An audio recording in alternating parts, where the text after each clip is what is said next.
Hey guys, welcome back. Once again, I've been slacking on the videos, but today we're going to talk about a few of the best methods that I've found my own products with for Amazon. It's some of the stuff that I learned when I was out in Thailand. And on that note, unfortunately, one of the guys that taught me a lot of this stuff when I was out there in Thailand, I just received news that he passed away. So I just wanted to say rest in peace to you. It was appreciated, all the help you gave me. But okay, moving right into one of the best product methods that I found when I was out there. A lot of these tips kind of come from just manipulating the numbers with Jungle Scout and little things to notice when you're looking for products.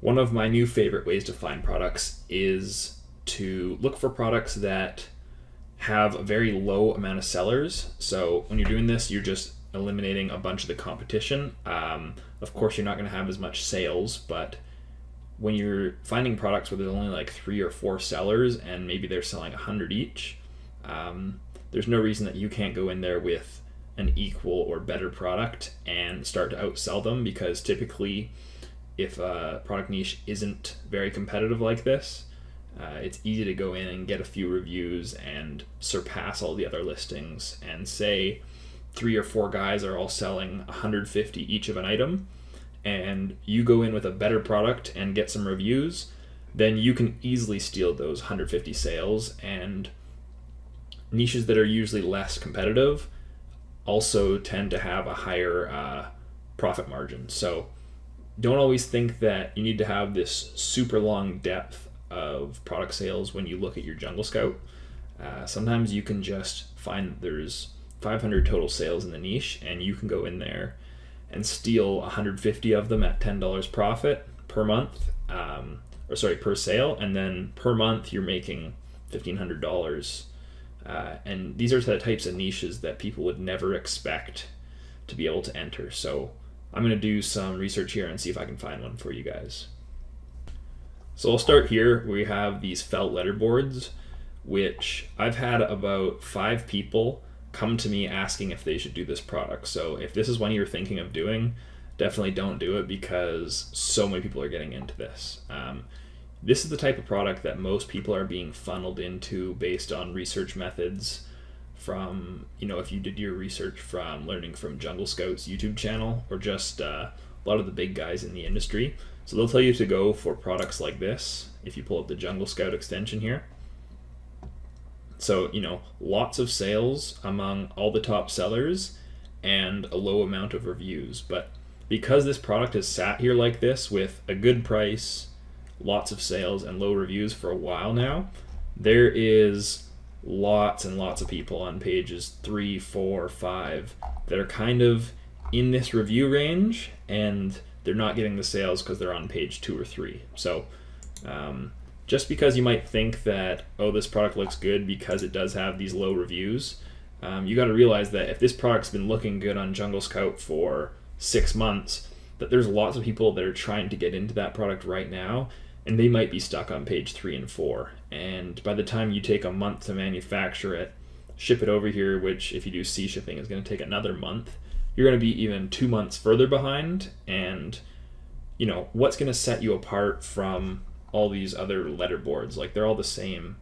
How are you going to be different? There's basically very little chance of you getting into this product now, when if you look back pages, there's so we're just on page 1 here.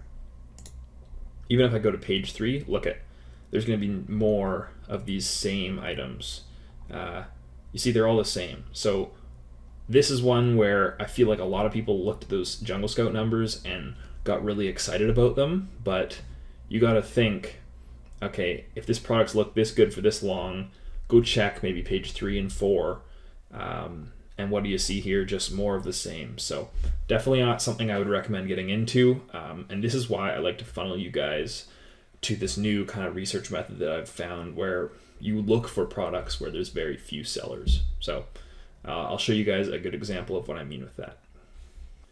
Okay, well, I haven't had too much success trying to find a product here to show you guys quickly, but I can just point it out on the chart here. So a good example of a product would be, say it was baseball bats, but it's not.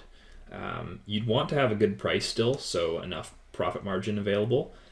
And then you'd want to see, maybe the first 5 or 6 or so guys having maybe 100 sales, and then hoping that all their reviews are under 50.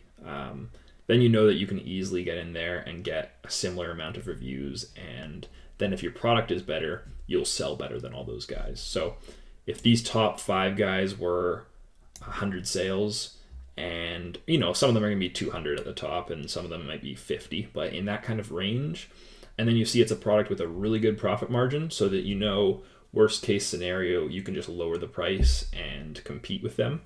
And then an area where you're comfortable getting that amount of reviews fairly quickly, and then that allows you to compete with those listings. So when you're doing that too, if you see, all the rest of the page is guys that aren't selling, that might not be a good idea to go for, because if only the top few guys are getting sales and then the rest of the listings are that same product but they're not getting sales, that means that you could get stuck as one of those guys that's not selling. So it's especially good if the top 5 listings, for example, are all getting sales and they're all the same product.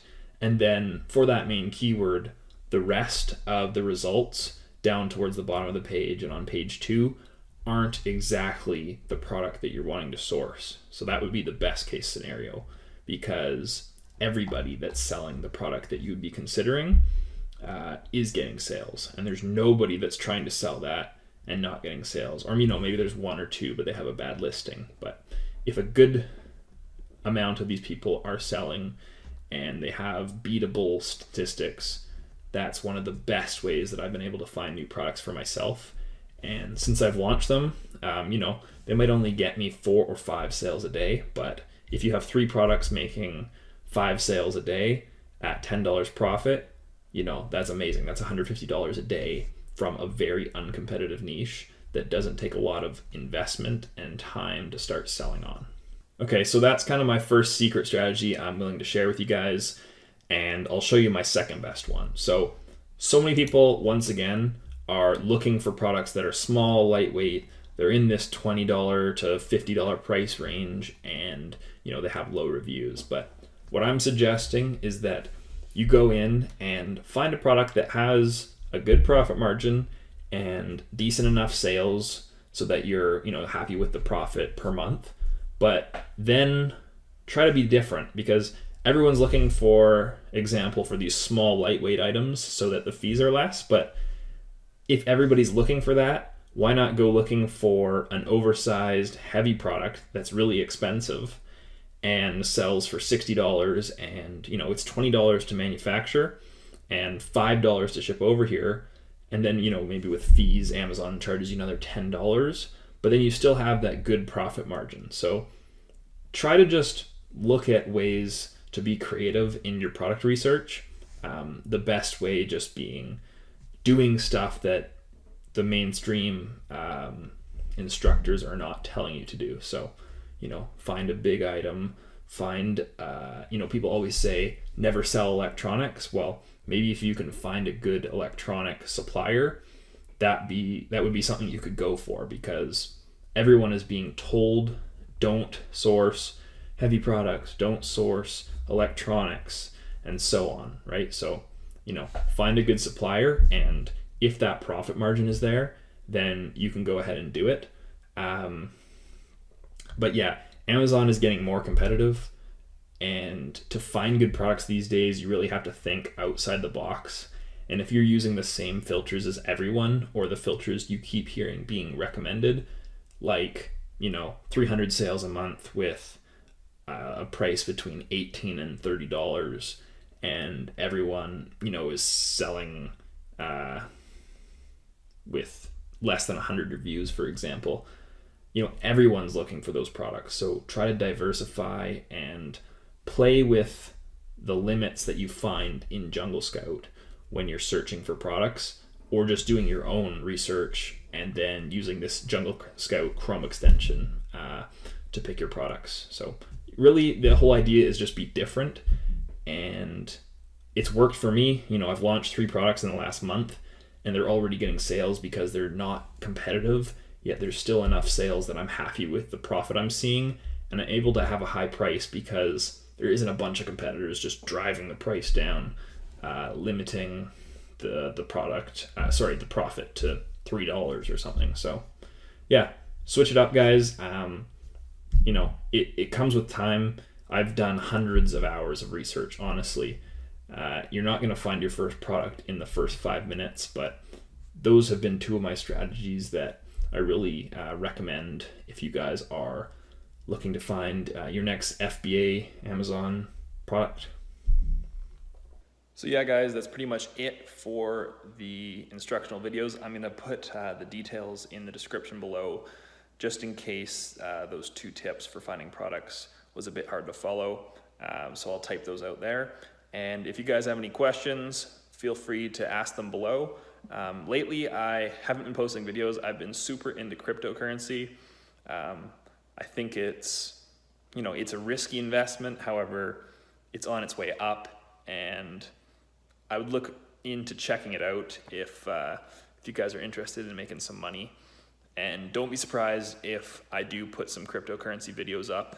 It's kind of all the rage right now, and it's something that I'm learning about and something that I'm interested in. So I'll talk to you guys later. See you guys in the next video.